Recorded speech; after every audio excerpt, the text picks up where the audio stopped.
आज हम केमिस्ट्री पढ़ेंगे और केमिस्ट्री की क्लास 1 से लेके फिर आगे जितना भी हमारा वो सिलेबस करेंगे हम। ठीक है, तो केमिस्ट्री आज स्टार्ट कर रहे हैं। आज बेसिक सा बताएंगे आपको और उसके बाद केमिस्ट्री की रेगुलर क्लास चलेंगी सुबह इसी टाइम। ठीक है, तो हम बात करते हैं केमिस्ट्री। देखिए केमिस्ट्री क्या है, इसको विज्ञानों का विज्ञान कहा जाता है। क्या कहा जाता है इसको? विज्ञानों का विज्ञान। विज्ञानों का विज्ञान क्यों कहा जाता है? देखिए कोई भी चीज है, जितनी भी हमारी चीजें बनी होती है ना, किसी न किसी चीज से मिलकर बनी होती है। अगर हम बायोलॉजी की बात करेंगे तो हमारा शरीर है, इसमें एंजाइम और हार्मोन कहाँ से आते हैं? केमिस्ट्री से आएंगे। फिजिक्स के अंदर कोई भी चीज है, कोई फिनोमिना, आकाशीय पिंड कोई ना कोई चीज से मिलकर बने होते हैं। किससे आएंगे? केमिस्ट्री से आएंगे। तो ज्योग्राफी है, उसके अंदर जो चट्टाने हैं, पर्वत है, पहाड़ हैं, वो किससे बने होते हैं? उसके अंदर जो भी पत्थर, पहाड़, पर्वत है, केमिस्ट्री से आए होते हैं। तो मतलब किसी न किसी चीज से बने होते हैं, तो इसलिए केमिस्ट्री को ही बोला जाता है विज्ञानों का विज्ञान। हिंदी में इसको रसायन विज्ञान बोलते हैं। हिंदी में इसको बोलेंगे रसायन विज्ञान। ठीक है, वैश्विक स्तर पर, वैश्विक स्तर का मतलब है कि विश्व के अंदर इसका जो इसके जो जनक हैं उसको लेवेसियर को बोला जाता है। लेवेसियर, रसायन विज्ञान के जनक लेवेसियर को बोला जाता है। कहाँ पर? संसार में या दुनिया का। और भारत का, भारतीय विज्ञान जनक, भारतीय रसायन विज्ञान का जनक बोला जाता है पीसी राय को। पीसी राय। ठीक है, प्रफुल्ल राय नाम इनका पूरा, पीसी राय, प्रफुल्ल राय। भारतीय विज्ञान के जनक को बोला जाएगा पीसी राय को, और वैसे केमिस्ट्री का जनक, रसायन विज्ञान का जनक बोला जाएगा लेवेसियर को। इन्होंने इसकी खोज की थी। अब हम बात करेंगे कि केमिस्ट्री के अंदर हम पदार्थ का, जो पदार्थ होता है हमारा, पदार्थ क्या होता है? कोई भी ऐसी चीज जिसका कुछ न कुछ तो द्रव्यमान होता है और जो स्थान घेरती है। जैसे मान लो ये हमारा पेन है, इसकी जो निब है ना छोटी सी, वो भी कोई न कोई स्थान घेरेगी। इस बिंदु ने यहाँ स्थान घेरा कि नहीं घेरा जी? इसी तरह से पेन की निब होती है, उसके अंदर जो छोटी सी निब होती है अंदर आगे, वो भी कोई ना कोई स्थान घेरती है। पानी की बूंद स्थान घेरेगी, पानी का छिट्टा स्थान घेरेगा। तो ये सब की सब चीजें जितनी भी हैं, ये हमारी केमिस्ट्री के अंदर पदार्थ होते हैं। इसको बोलते हैं हम पदार्थ। क्या करती है ये? जिसका थोड़ा सा भी द्रव्यमान हो, एक द्रव्यमान और दूसरा क्या है? स्थान घेरती हो, आयतन। तो वो चीज हमारी होती है पदार्थ। और हमने पूरी केमिस्ट्री के अंदर पदार्थ को ही पढ़ के चलना है। पदार्थ के अलग अलग रूप आएंगे, भौतिक आधार पे आएंगे, रसायन आधार पे आएंगे। इसी पदार्थ को अपने पूरी केमिस्ट्री के अंदर स्टडी करना है। अब हम बात करते हैं कि जो केमिस्ट्री है इसमें पदार्थ को कितने भागों में बांटा हुआ है। पदार्थ को कितने भागों में बांटा गया है और किस किस आधार पर बांटा गया? तो पदार्थ को पहले दो भागों में बांटा गया है। एक तो बांटा गया फिजिकल, यानी कि भौतिक आधार पर। भौतिक आधार का मतलब होता है छू लेना, किसी चीज को टच कर लिया, यहाँ टच हो गया, टच हो गया। ठीक है, और एक होता है रासायनिक आधार पर। तो भौतिक आधार पर पदार्थ को कितने भागों में बांटा गया? दो भागों में बांटा गया। एक भौतिक आधार पर, भौतिक यानी कि फिजिकल, दूसरा केमिकल यानी कि रासायनिक आधार पर। रासायनिक आधार का मतलब होता है कि वो जो पदार्थ है वो किस किस चीज से मिलकर बना है, उसके बनने की प्रोसेस जो है वो क्या क्या उसके अंदर पदार्थ है, किस किस तरह के हैं। और भौतिक आधार पर देखिए, जैसे हमने इसको मार दिया कोणी, तो भौतिक आधार पर भौतिक टच हो गया ना, ये फिजिकली टच हो गया। ठीक है, किसी का मार के तोड़ के थोबड़ा तोड़ देंगे तो वो भी हो गया फिजिकल। जैसे हम मुंह के अंदर खाना खाएंगे तो वो दोनों उसमें वहां पे दोनों फिजिकल और केमिकल दोनों ही क्रियाएं होती हैं। जैसे खाने को खाएंगे तोड़ तोड़ के तो वो भौतिक हो गया, क्योंकि दांतों से काट रहे हैं। और उसके अंदर, खाने के अंदर जो हमारे केमिकल मिलेंगे, लार मिलेगी, टाइलिन मिलेगी, उसको बोलेंगे रासायनिक। तो भौतिक आधार पर पदार्थ को कितने भागों में बांटा गया है? अब हम बात कर लेते हैं। पहले हम भौतिक पढ़ेंगे, उसके बाद हम केमिकल पढ़ेंगे पदार्थ को। ठीक है, तो भौतिक आधार पर कितने भागों में बांटा गया है? 5 भागों में बांटा गया भौतिक आधार पर। एक, कोई चीज कैसी है, मतलब किसी चीज को देखने पे कैसा प्रतीत होगा, बाहर से देखने पे कैसा पता चलेगा कि भाई कोई चीज लिक्विड है या कोई चीज भारी है बहुत, कोई चीज उड़ने वाली है, तो वो होता है भौतिक आधार पे। उससे हम पदार्थ को पहचानेंगे। तो पहला क्या है इसमें? सॉलिड। कोई चीज को देख के हम छू के पता चलेंगे। जैसे ये बोर्ड है, इसको छू के पता चला हमें कि ये सॉलिड है। दूसरा द्रव, जैसे पानी, इसको बोलेंगे लिक्विड। पानी को छू के पता चलने से कि वो लिक्विड तो नहीं है, वो सॉलिड तो नहीं है, लिक्विड है। इसी तरह से किसी चीज़ को देख के पता चलेगा कि कोई चीज़ गैस है। तीसरी फॉर्म भौतिक आधार पे कैसी होगी पदार्थ की? गैस। इसको इंग्लिश में भी बोलेंगे गैस। Number 4 plasma. प्लाज्मा को भी इंग्लिश में बोलेंगे प्लाज्मा। और नंबर 5 होता है BEC। BEC Bose Einstein condensate. Bose Einstein condensate. Bose Einstein condensate. तो इसके बारे में अभी बहुत कुछ ज़्यादा जानकारी नहीं है, इसके ऊपर रिसर्च ही चल रही है। जो बोस आइंस्टीन कंडेंसेट पदार्थ है उसके ऊपर अभी रिसर्च ही चल रही है, इसके बारे में भी बहुत ज़्यादा नॉन तथ्य या फैक्ट नहीं है। और गॉड पार्टिकल कहा जाता है, इसी को क्या कहा जाता है? God particle. BEC को ही गॉड पार्टिकल कहा जाता है। तो इसके बारे में बहुत कुछ पढ़ाने के लिए नहीं है, हम यहाँ पे इन 4 जो स्टेट हैं इनकी बात करेंगे, ठोस की, द्रव की, गैस की और प्लाज्मा। इन चारों स्टेटों की बात हम करेंगे यहाँ पे। सबसे पहले लेते हैं हम ठोस। कोई भी चीज किसी को छूकर देखने से पता चलेगा कि हमें ये कितनी ठोस है, इनकी प्रॉपर्टीज क्या होती हैं ठोस की, और उनके आयतन वगैरह हम सब बातें यहाँ पे करेंगे। ठोस, द्रव, गैस, ये 3 एक जैसे होते हैं, इनकी प्रॉपर्टियां कुछ मैच करते हैं, कुछ अलग अलग होते हैं। इनको तीनों को एक साथ पढ़ेंगे और प्लाज्मा जो फॉर्म है उसको हम बाद में पढ़ेंगे। तो ठोस में, द्रव में क्या क्या होता है? देखिए, कोई चीज को ठोस कब होएगी? कोई चीज जब कोई चीज उसको, जिस चीज के अंदर कोई भी गैप ना हो। जैसे हमने एक बर्तन लिया, गिलास लिया, तो वो ठोस है। अगर उसको चोट मारेंगे, गिरा देंगे तो भी वो टेढ़ा मेढ़ा नहीं होएगा, जैसे उसकी फॉर्म है वैसी रहेगी। इसके जो कण होते हैं ना आपस में, जिनसे गिलास बना हुआ होता है, तो वो कण सिर्फ कंपन कर सकते हैं। अगर मारेंगे टन तो थोड़ा सा कंपन कर सकता है, लेकिन इधर से उधर नहीं जाएगा और उसकी आकृति भी चेंज नहीं होगी। तो इसलिए इसका जो आकार होता है, इसका जो आकार होता है सॉलिड का, वो निश्चित होता है।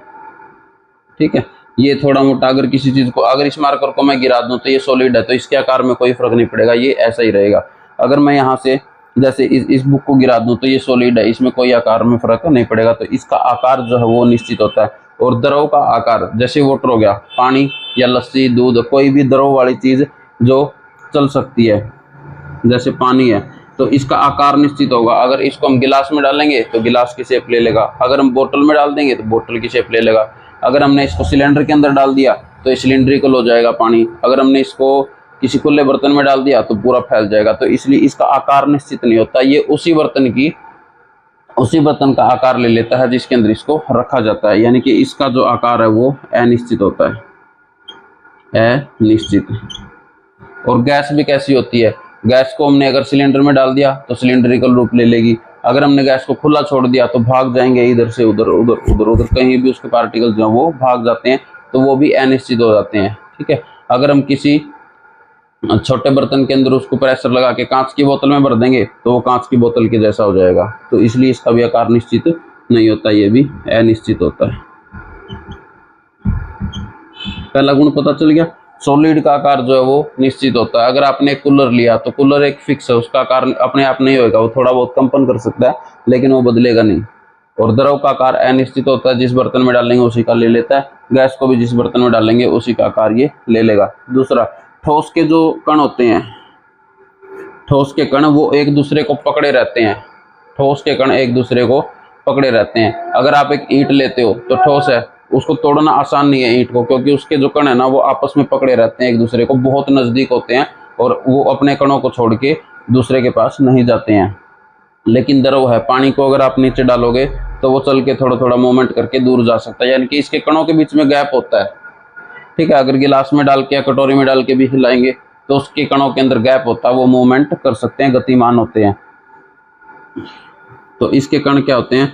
बहुत ही पास होते हैं, बहुत ज्यादा पास होते हैं और गैप बहुत कम होता है। और द्रव के जो कण है उनके कणों के बीच में थोड़ा थोड़ा गैप होता है, थोड़ा गैप होता है, यानी कि थोड़ा स्पेस होता है। लेकिन गैस के पार्टिकल, अगर आपका सिलेंडर गैस में रसोई में अगर लीकेज हो गई तो वो गैस के पार्टिकल एक जगह से दूसरी जगह, और अगर बहुत ज़्यादा गैस की लीकेज हो रही है ना तो वो एक शहर को छोड़ के दूसरे शहर तक जा सकते हैं। तो इतनी इनके अंदर मूवमेंट होती है। अब आप ये देखिए कि एक सिलेंडर से अगर गैस लीकेज की तो उसका एक कण तो है उसका गैस सिलेंडर के अंदर, और एक कण उसका चला गया क्या पता शहर से बाहर, तो उसके कणों के बीच में कितना गैप हो जाएगा, बहुत ज्यादा गैप हो जाएगा। तो इसके अंदर बहुत ज्यादा गैप होता है। अब इससे हम क्या अनुमान लगा सकते हैं कि किसके कण, किस पदार्थ के कण बिल्कुल पास पास होते हैं, सॉलिड के किस पदार्थ के कण थोड़ी बहुत दूर तक गति कर सकते हैं आपस में, तो द्रव के और किस गैस के कणों में बहुत ज्यादा गैप हो सकता है, बहुत दूर तक गति करके वापस आ सकते हैं, तो ये गैस के हो जाएंगे। ठीक है,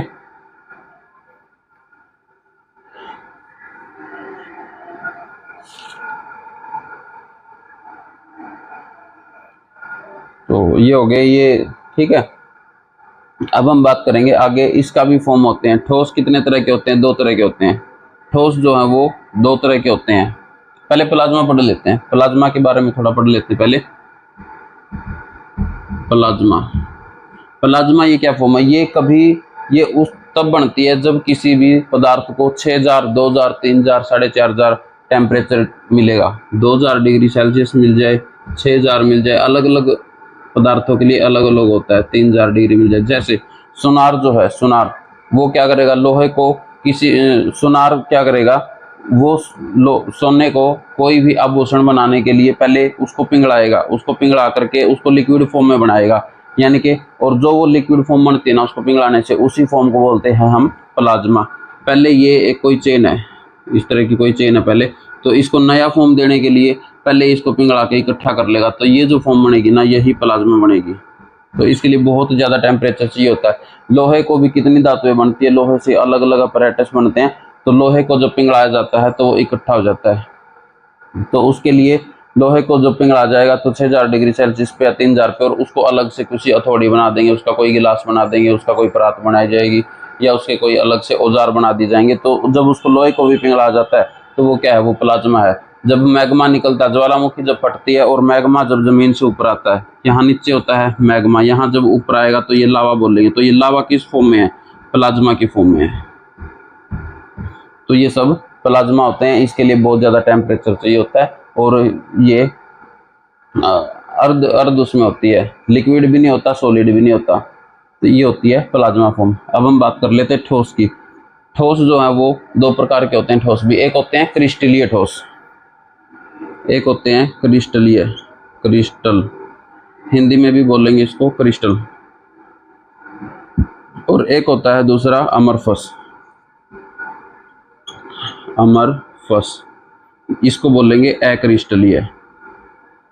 इसके बारे में समझा देते हैं, अक्रिस्टलीय। ठीक है, एक क्रिस्टल और एक अक्रिस्टलीय। देखिए क्रिस्टल क्या होता है, क्रिस्टल वो होते हैं जिसमें कोई ना कोई आकृति हो, टेढ़ी मेढ़ी हो सकती है, टूटी फूटी हो सकती है, किसी भी तरह की हो सकती है, लेकिन आकृति होनी चाहिए, उसका आकार होना जरूरी है, एक आकार फिक्स होता है। जैसे चीनी क्या है, चीनी के दाने जरूरी नहीं है कि सारे के सारे वर्गाकार हो, जरूरी नहीं कि सारे आयताकार हो, लेकिन उनका एक आकार फिक्स होता है, छोटा सा दाना होता है, तो चीनी।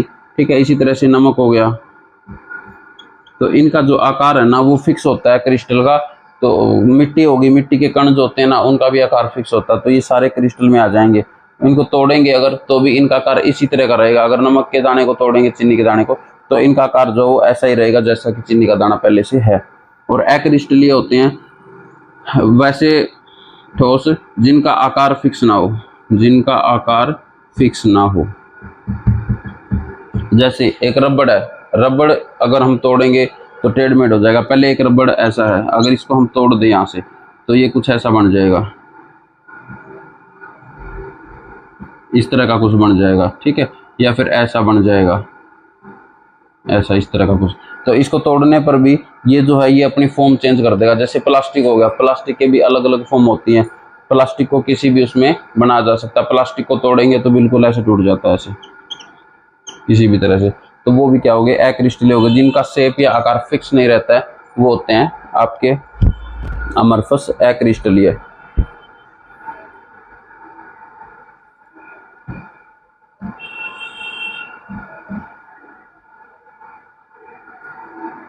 चलो आज के लिए इतना ही काफ़ी है, और इसके बारे में आगे आपको फिजिकल आपके हो गए हैं, केमिकल के बारे में आपको पढ़ाएंगे आगे कि केमिकल जो है, केमिकल आधार पे हम 3 भागों में बांटते हैं। एक एलिमेंट होता है तत्व, एलिमेंट तत्व, एक होता है आपका यौगिक कंपाउंड, यौगिक, इसको बोलेंगे कंपाउंड, और एक होता है आपका मिक्सचर, इसको बोलेंगे हम मिश्रण। इसके बारे में हम नेक्स्ट क्लास में डिस्कस करेंगे। आज के लिए थोड़ा सा बेसिक था, पहली क्लास थी तो इसलिए बेसिक आपको याद रखना है कि कोई भी पदार्थ होता है जो आयतन घेरेगा, थोड़ा सा जगह लेगा और उसका कुछ न कुछ मास होगा, उसको हम बोलेंगे पदार्थ। पदार्थ को तो दो भागों में बांटा जाता है। इसकी खोज विश्व स्तर पर लेवेशियर ने की थी और भारतीय विज्ञान के जनक, भारतीय रसायन विज्ञान के जनक कहा जाता है पीसी राय को, प्रफुल्ल राय को। ठीक है, इसके रसायन विज्ञानों का विज्ञान कहते हैं। दो भागों में बांटा गया, एक फिजिकल आधार पर, एक केमिकल आधार पर।